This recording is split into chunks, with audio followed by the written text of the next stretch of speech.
Hi, Sheridan. Thank you so much for joining the UKI Women in AI podcast today. I would love for you to introduce yourself to people watching and listening. Hi there. Thank you for having me. My name is Sheridan Ash, and I'm the founder and co-CEO of a charity called Tech She Can. And I also do a number of other roles. So, for example, I've got a role with the UK government around digital skills. And then I also sit as a sort of non-exec director with a few boards. How did you get into this career path? What inspired you towards this journey? Well, that's just what I do now. I mean, I have pivoted so many times. So I think I'm a really good example of a pivoter. My story started a long time ago. My first career was as a fashion model, which is Oh, like 40 years ago. And then I've been through lots of pivots since then. But I mean, if I tell you a little bit about how it all began, I think I can tell you the story a little bit and you'll see how it's sort of I've gone from that to sort of where I am now, because it doesn't make much sense when you say fashion model, and then social entrepreneur. It's sort of how did you get between those two things?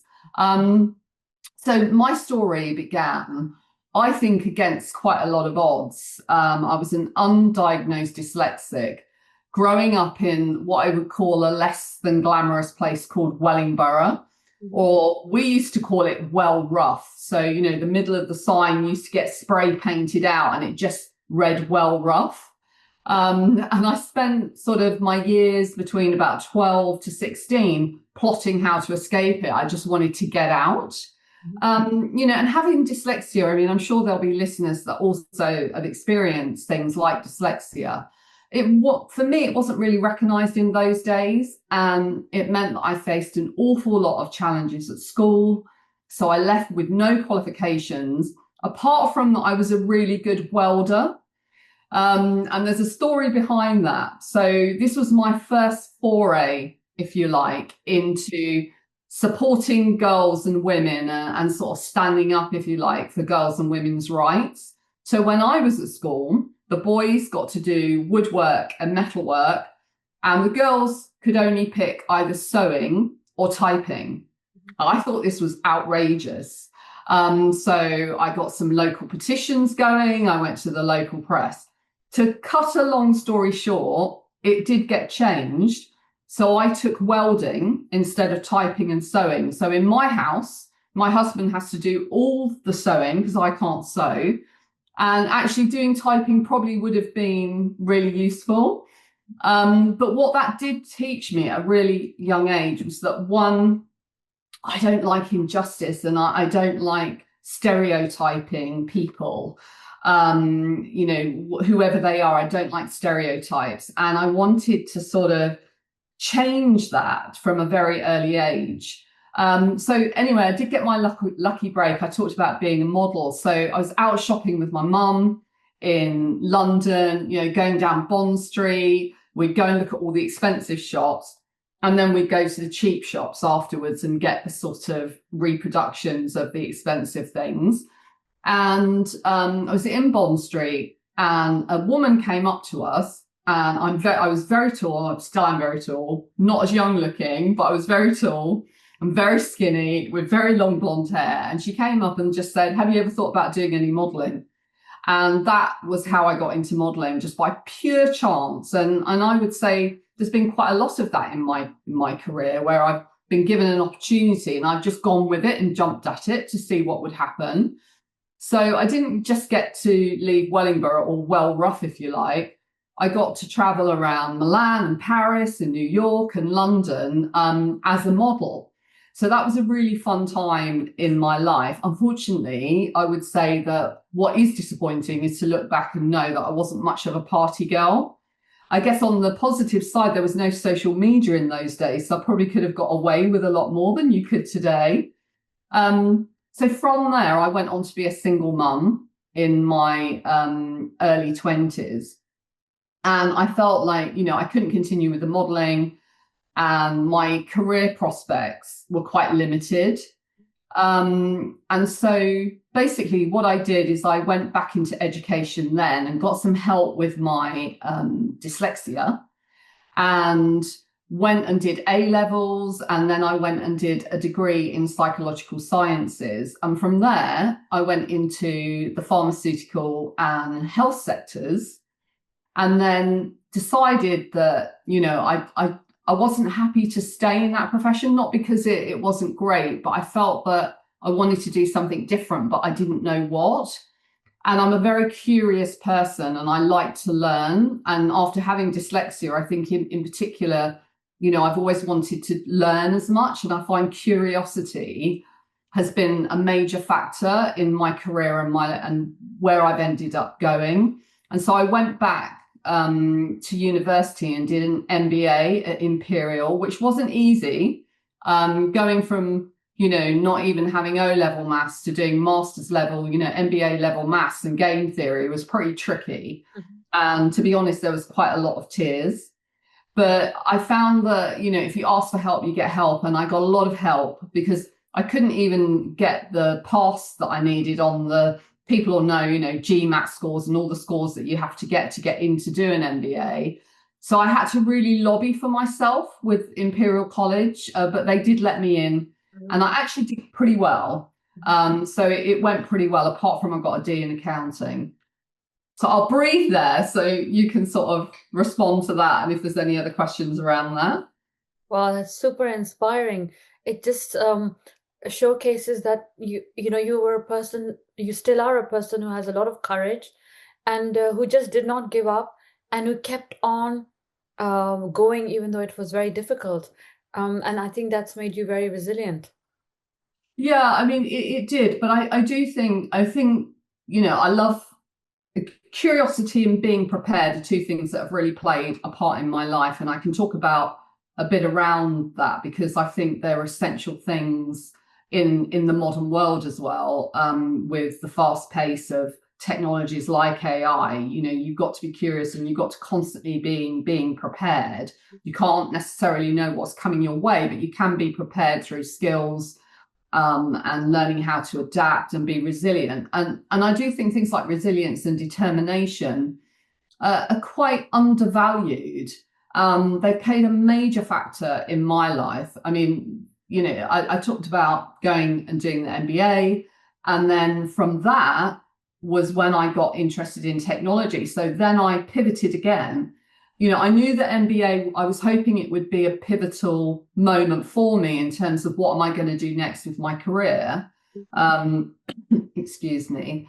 But I didn't know what it was going to be, which is why I felt going back into education was a good move for me at the time, because I didn't know where I wanted to go. And it was on that MBA that I fell in love with innovation and technology. And I actually ended up helping a couple of professors there write a book called Think, Play, Do, which was about innovation technology. So I was sort of their research assistant.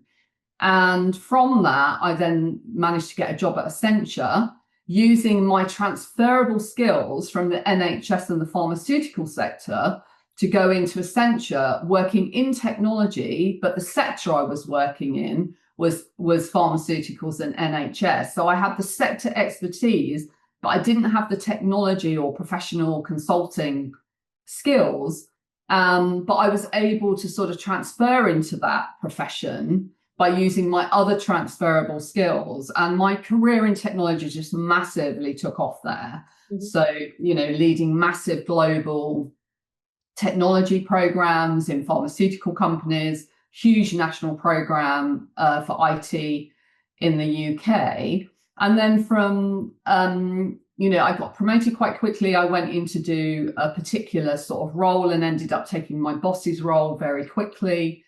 And then from Accenture, I eventually went to PwC, and I was at PwC until 2 years ago. And I can talk about more how it was the catalyst of PwC and my work there, particularly around women in tech, that has led me to my current pivot, which is social entrepreneur and working in the charitable sector.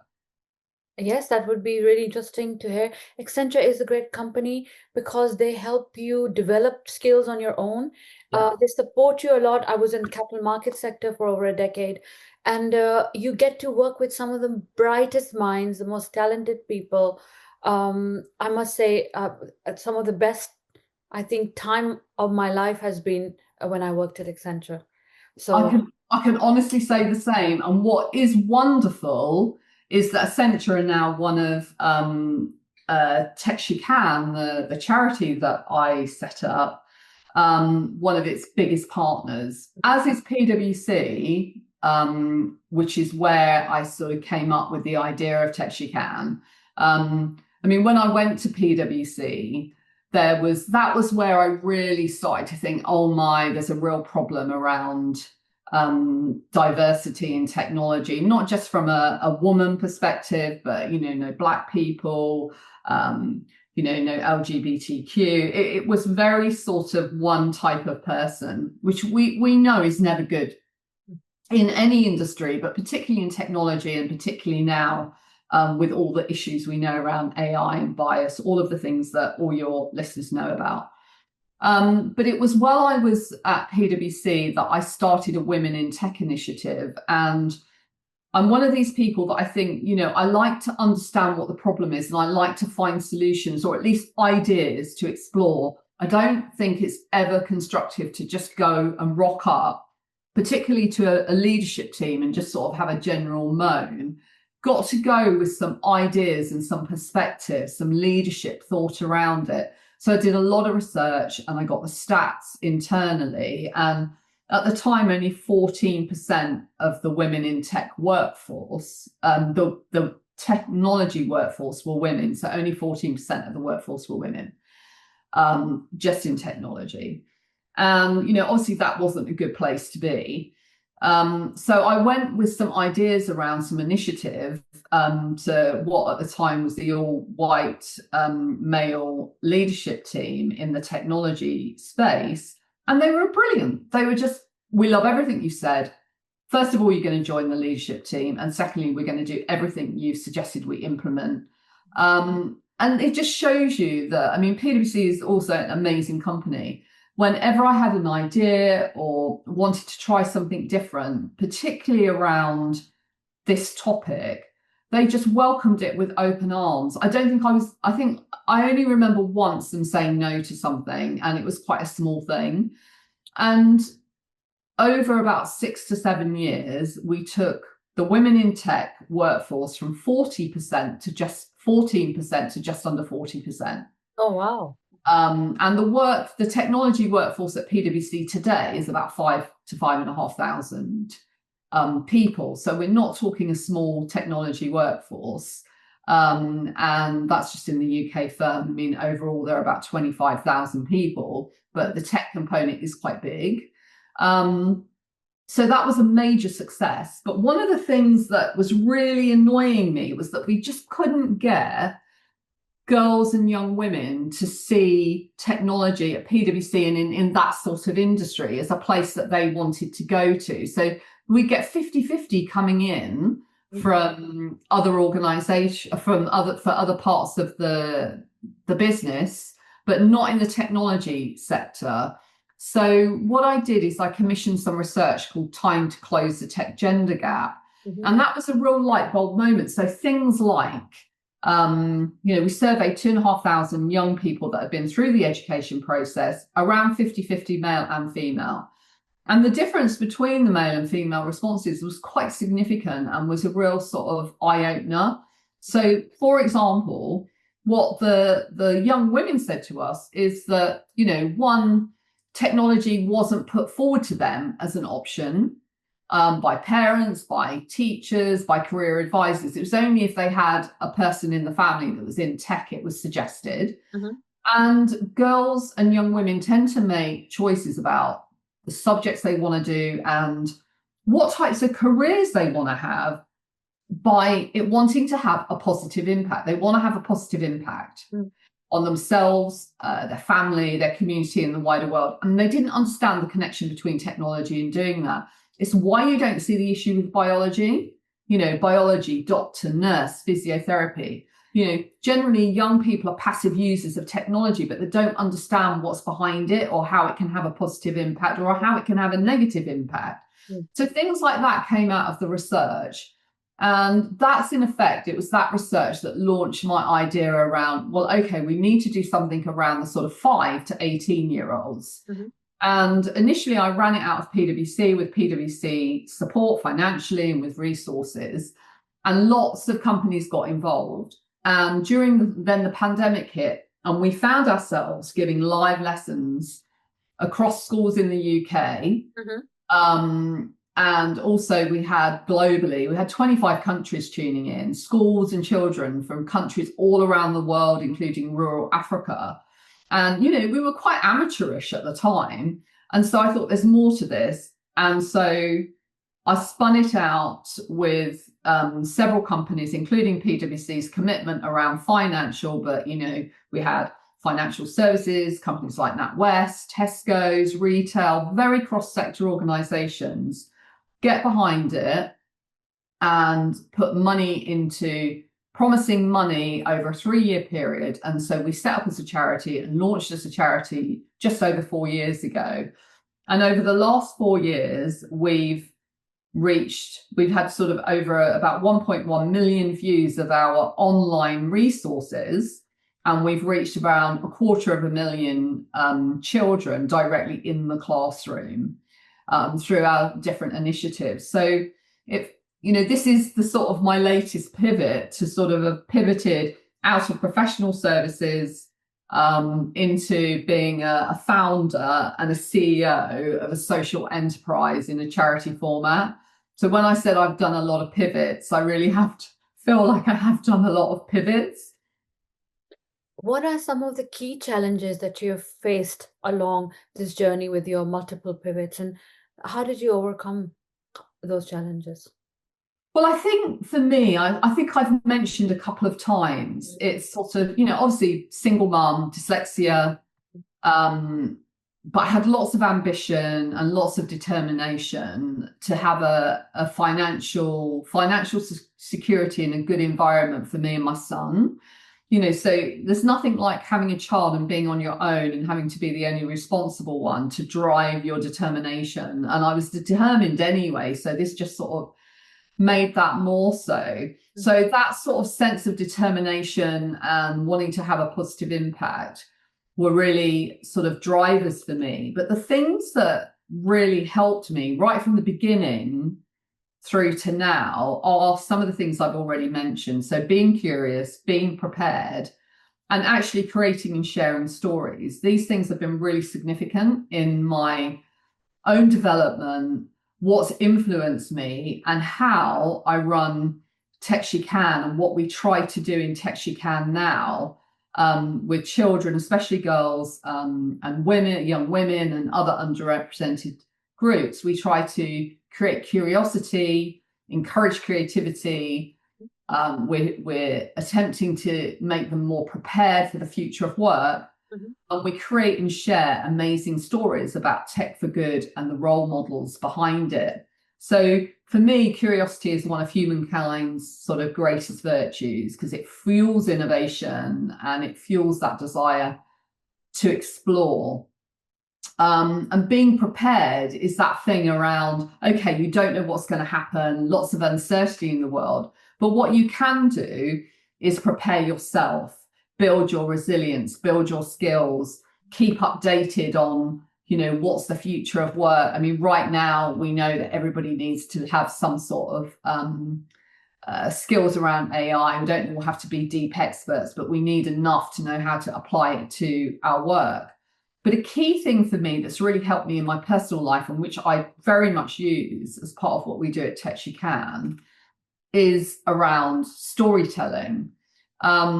Stories have been transformational in shaping me, my journey, and the type of leader that I have become. And I'm actually married into a family of storytellers. Most famously, my brother-in-law, Sir Philip Pullman. You might have heard of his Dark Materials or the Book of Dust, which is the #1 bestseller all around the world at the moment. Now, his books are all the characters. It has really strong female characters in his books, which have inspired millions of girls and women all around the world. And the reason they were important to me before I ever knew who he was, and I certainly couldn't imagine being related to somebody like this, is, if I think about his lead heroine, Lyra, a girl, and later she becomes a young woman, has this really positive impact on her world. She's kicking the ass of the baddies and she's making the world a better place. This really resonated with me as a young woman. It's that bit around that led me to wanting to do the thing about the, sewing and being able to do welding, and not just the boys do it. So this sort of idea of forging your own path, making the world a better place, being the heroine of your own story and people's stories, rather than it's just being, the boy that saves the day. All of those things really motivated me when I was a child and when I was a young woman. And things like, television and books motivated me as well. Like Wonder Woman, the original Wonder Woman, she was glamorous. She kicked the ass of the baddies and had a positive impact, because I didn't grow up with any role models. So a lot of what I try to do at Tech She Can, and what I did in my work at PwC around women in tech, was to tell stories, to get those stories out about the positive role models, strong female role models that are having a positive impact, that are creating tech that's having a positive impact. Mm-hmm. And I think that is one of the most important things that has been in my life, but also that we can do for the younger generations today. But not just the younger generations, but all women. All women have got a really good story to tell. You are, I must say, a very good role model yourself for girls who want to get into tech and women who want to progress. What advice would you give to young girls who are looking to, or maybe thinking about it, to follow in your footsteps? I think the thing is, the things I've said about opening up to being curious mm-hmm. and being prepared are two really important things. They've certainly, I've had a lot of challenges and issues, but those traits about my personality have meant that I've been able to pivot and be able to be successful. Is also, and that resilience, we all build resilience in different ways. So tapping into how you can be resilient, what is it that helps you? So for me today, in my day-to-day work, I'm older, I'm more experienced, so I've built some natural resilience up over the years. But the thing that most helps me at the moment is having the right people around me from a team perspective that I can trust, to just sort of allow me to say what I want to say, to give me feedback, to say when I'm wrong or when I should consider other things. But the other thing that builds resilience for me is being able to walk out of my door and be in nature and just go for long walks and clear my head. We've all got different things. And I think it's very easy not to have the time mm-hmm. to do the things that give us that mental health resilience and, allow us to give ourselves time in our heads to have that curiosity, to be innovative, and, making that time to sort of say, well, I am going to do that upskilling course. And the other thing is being a role model. So all women can be a role model for somebody else. Mm-hmm. Even if you're at the beginning of your career, what you are is an amazing, relatable role model for a girl or a young woman that's still at school, because they can't see a pathway to Sheryl Sandberg or me or, a more senior woman, because it's just too far away. Mm. What they need is relatable role models. So everybody can shine a light on their own path, on their own story, because that will help inspire others. So I encourage people to do things like that. Mm-hmm. Are there some interesting projects that you're currently working on or planning to work on in the future that you would like to share? I think the main things that we're doing at Tech She Can is, we do this, we've got this broad range we work with children from 5 to young people, young women to 18. Everything we do under 13 is for boys and girls, because of course you can't take the boys out of the classroom. And why would you want to? You want them to see that those stereotypes shouldn't exist. You want them to be the male allies of the future. But one of the things that we do lots of stuff around that, but one of the things that we're really focused on at the moment is that sort of 14 to 18-year-old group, particularly around young, becoming young women then.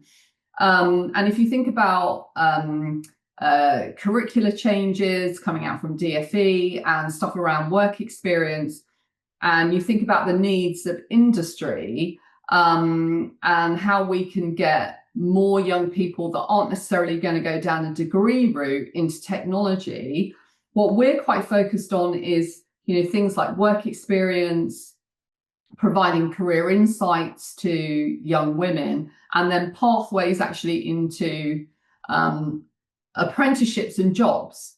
So for us, for this next year, I think for us, part of the biggest thing that we will do and scale up is that bit.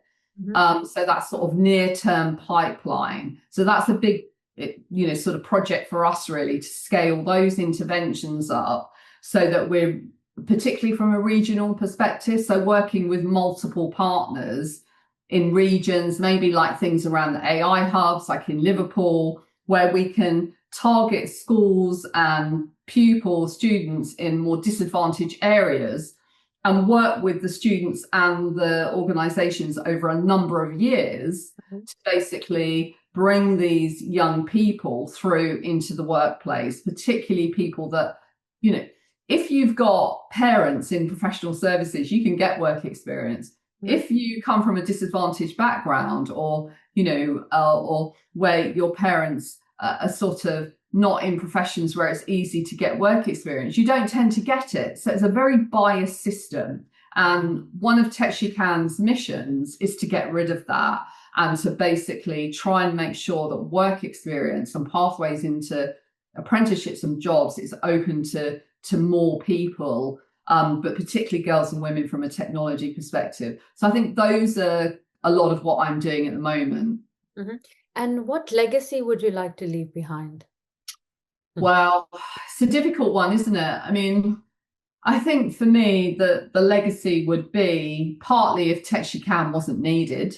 Wouldn't it be great is that in 5 to 10 years' time that we could say, well, actually, the charity doesn't really need to exist anymore, or it just gets sucked up into what, DFE are doing, or, education is doing, because it just becomes the norm every day. And I think the other side of it is, for me, I would like to be able to say in 10 years' time that Techican and our Tech We Can lessons and resources, the ones that obviously are for boys and girls, we call them Tech We Can, that basically every pupil across the United Kingdom has had an experience or access and been inspired and motivated to explore, be curious, and to look at technology and careers and how they might be able to use technology for good. Just sort of that it's been open to them and we've opened their eyes.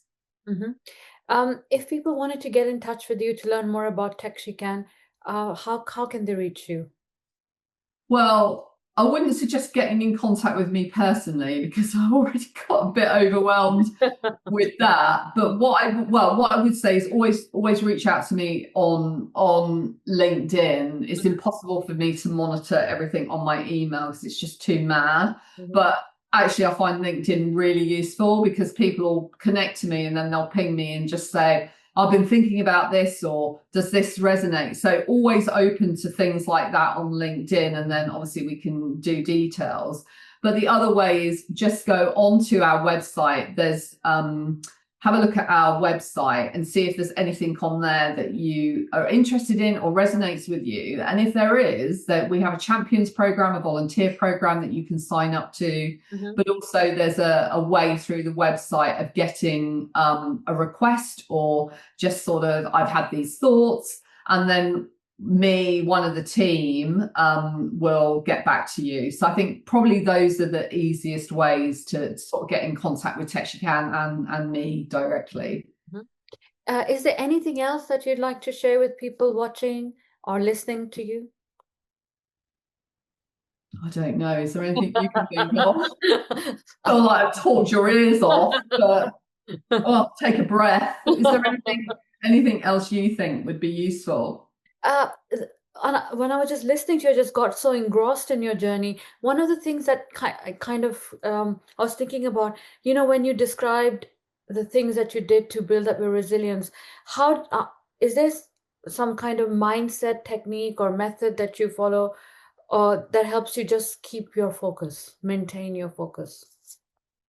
Um, Not, I wouldn't say not particularly. I mean, I find I've had to adapt, at PwC, I had PAs and huge teams. So you go from that into when we first started Texarkana, we had like 4 people. We're now sort of coming up for 25 people working in the charity. So it's not insignificant. And for me, I think being able to focus and not what's the word, or lose your grip or whatever it is on things. For me, it's about, for me, it's about having the right people. I mean, there's 2 things for me. On a personal level, I'm a massive note taker and have to have to-do lists every day. And as I've got older, I need that more. It's the way I remember things. So I have 3 pads on my table. One is notes, one is to-do, and one is for sort of personal stuff. And I'm a bit relentless about that because I find that helps me order and structure my day and my weeks and what I'm doing. And I've always got them and can come back to them. I don't throw them out for a long time. Eventually I have a big cull. The other factor is the team around me. So, having the right people around you. I mean, hopefully most people have teams and peoples they work with. But creating the right team around you to work with is really important because it's sort of, I think for me, I've got a certain way of thinking and doing things, and I need other people that don't think and do things like I do, because as I can get very, I think we all can, but you can get very sort of focused on just doing things your way and going down a certain road every time, the same road, with how you make decisions and do things. And actually, I think that's quite negative. I think surrounding yourself with people that are quite different, I mean, it can cause tension, don't get me wrong, but it can also mean that you're more innovative, that you can adapt, and that you can do things differently. And it also means it's not all on your shoulders. You're sharing it between a group of people. So it takes away some of the stress because you think, oh, this isn't all on me. So I mean, things like that. I don't have any set method. It's just these things that one learns about yourself and about, you learn about yourself being self-aware, but it's also just experience over years. You sort of see, well, that works, but that doesn't. And as you're saying, being flexible to influences from different points of view, and people who have complementary skill sets. It's really important. I mean, listen, sometimes I don't agree and sometimes I still just go my own way, and I'm sure people get frustrated by that. But, you have to make the decision about when it's right just to sort of stick to your guns or whether to adapt, pivot your thinking. But I mean, I adapt and pivot my thinking almost on a daily basis, because one of my biggest ways of coming up with my own conclusions on things is I'm not a person that likes to do that in isolation. I like that back and forth with others. So I still might end up thinking what I thought originally, but often I don't. Often I've changed it completely to some degree because I've had all that other input and influence. I mean, I don't know how I'd live without that. I find it very hard to work just on my own because I do need that stimulus, that collaboration and working from others. Surround yourself with people better than you. That would be my advice. There's always some things I'm going to be better at. For me, it's usually because I've just got a longevity in terms of experience. But I still get things wrong, and don't I mean, this perfectionist idea. Mm. I mean, you know, my co-CEO pointed something out to me earlier today, which I thought, okay, I sort of understand where you're coming from on how that might be perceived differently to what I thought. Mhm. You know, you should be learning from others and being allow yourself to be coached to Mm. the end of your days, Mm. because that's what, in my view, that's what great leaders and people that are good at adapting, you need that. If you can't do that, if you're rigid, Mm. it's not going to work. Thank you so much, Sheridan. Thank you for joining us. It's been an absolute pleasure, and I must say that I learned so much just listening to you. Oh, I'm so pleased. Thank you.